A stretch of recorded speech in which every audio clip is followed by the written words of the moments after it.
Vamos a meternos de lleno en un tema complejo, la guerra en Gaza, pero desde una perspectiva muy concreta.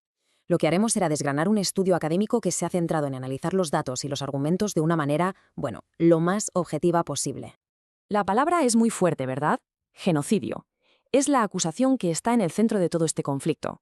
Pues bien, lo que vamos a ver es cómo este estudio en particular reexamina los hechos detrás de esa acusación, centrándonos solo en su análisis y en lo que concluye. Y para que quede claro desde el principio, nuestra única fuente para este análisis es un estudio del Programa de Estudios de Seguridad y Política de Oriente Medio. Esto es importante porque todo lo que vamos a comentar sale directamente de este documento. La idea es entender su perspectiva, sus datos y sus conclusiones. Vale, ¿y cómo lo vamos a hacer? Pues aquí está el plan de vuelo. Primero veremos cómo el estudio aborda la narrativa de la hambruna. Después nos meteremos en el contexto del campo de batalla y el concepto de proporcionalidad. En tercer lugar, analizaremos por qué pone en duda las cifras de la guerra. Luego, un concepto muy interesante que llaman el sesgo humanitario. Y para terminar, una reflexión final sobre el poder y el peso de las palabras. Empezamos. Muy bien, pues vamos con el primer punto fuerte del estudio. Se mete de lleno a analizar una de las acusaciones más graves, la de usar la hambruna de forma deliberada. Y aquí es donde la cosa se pone interesante, porque el estudio va directo a los números. Se suele hablar de que hacían falta unos 500 camiones diarios para abastecer Gaza, y que esa cifra se usaba como prueba de que no llegaba suficiente ayuda. Bueno, pues el informe dice que esa cifra base no es correcta. Analizando datos de la propia ONU de antes de la guerra, concluyen que la media real era de unos 292 camiones. Y ojo, de esos, solo 73 llevaban comida. Y siguen tirando del hilo de los datos. Pasa algo parecido con la comida que se producía dentro de Gaza.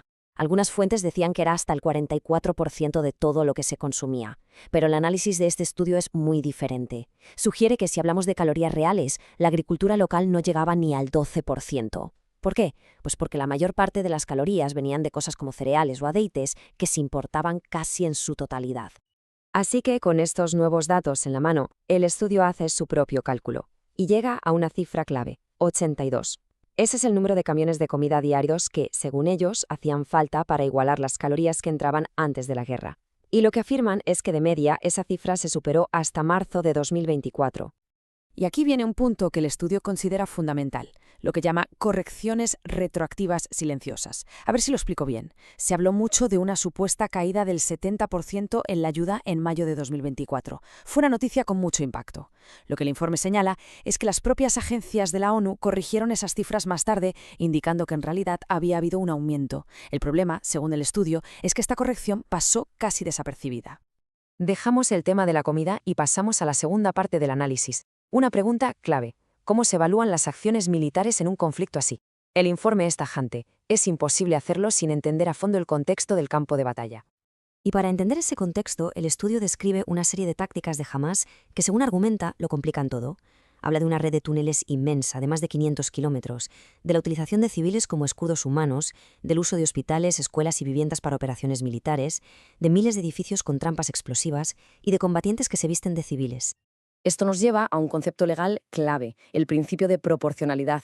El informe insiste mucho en aclarar esto. No es una especie de cupo de muertes civiles que se considera aceptable, no va de eso. Es un cálculo constante, dinámico, que los mandos militares tienen que hacer en cada momento, sopesando la ventaja militar que se espera conseguir frente al daño que se podría causar a la población civil. Y para ilustrar este punto, el estudio ofrece un dato que es cuanto menos llamativo. Después de analizar las cifras del Ministerio de Salud de Gaza, concluyen que solo el 1,2% de las muertes ocurrieron dentro de las zonas que se habían designado para la evacuación. La conclusión que extraen es que esas zonas eran efectivamente muchísimo más seguras. Claro, esto nos lleva de cabeza a la tercera parte del análisis, que se plantea una pregunta fundamental. ¿Son fiables los datos de víctimas que se están utilizando? Y aquí el informe lanza una de sus afirmaciones más directas que dice basar en el análisis de documentos de Hamás.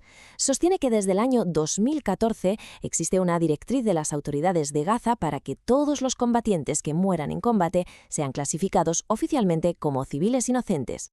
La consecuencia de esto, según el estudio, es que la cifra que tanto hemos oído del 70% de las víctimas son mujeres y niños sería incorrecta.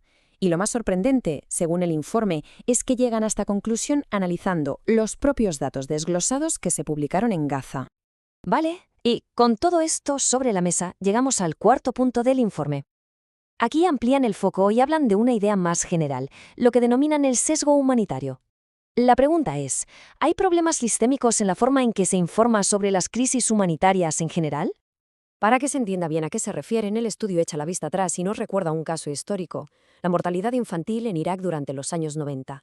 En aquel momento, un informe de la ONU, basado en datos del gobierno iraquí, habló de más de 500.000 de muertes infantiles por las sanciones. El impacto fue brutal. ¿Qué pasó? Pues que años después, con la caída del régimen, se demostró que esos datos eran falsos, pero la rectificación, como en otros casos, tuvo muy poca repercusión. El estudio identifica aquí un patrón, un problema metodológico, que llaman el embudo de información inverso. Funciona más o menos así. La información original sale de muy pocas fuentes locales, que pueden ser parciales. Luego, esa información se fragmenta y muchas organizaciones diferentes la publican por separado. El resultado, se crea la falsa impresión de que la noticia ha sido confirmada de forma independiente por un montón de fuentes distintas, cuando en realidad el origen es el mismo. Y no se queda ahí. El informe señala otros problemas metodológicos. Por ejemplo, el síndrome de la cámara de eco, que es cuando los informes se citan unos a otros sin que nadie vaya a la fuente original a comprobar. O el síndrome de la carga de la prueba, donde se exige un nivel de prueba altísimo a las afirmaciones israelíes, mientras que las de fuentes de Gaza a menudo se dan por buenas sin más. Y por último, la ilusión de certeza, que es la tendencia a rellenar los huecos de información con datos poco fiables porque parece que es mejor tener un dato, aunque sea malo, a no tener ninguno. Y ya con todo esto llegamos a la parte final del estudio, a su conclusión, que se centra en algo que a veces pasamos por alto, el lenguaje, las palabras y el tremendo peso que tienen, sobre todo en el ámbito legal. Y la reflexión con la que cierra el informe es esta, y cito textualmente. Al igual que una moneda pierde valor por la inflación cuando se imprime de forma imprudente, ciertos términos pierden su significado cuando se usan indiscriminadamente. Es una advertencia muy seria. Lo que los autores sugieren es que el uso a la ligera de palabras tan cargadas como genocidio puede acabar por debilitar el propio derecho internacional humanitario. Nos deja, desde luego, con una pregunta abierta sobre la responsabilidad y el peso de las palabras que usamos.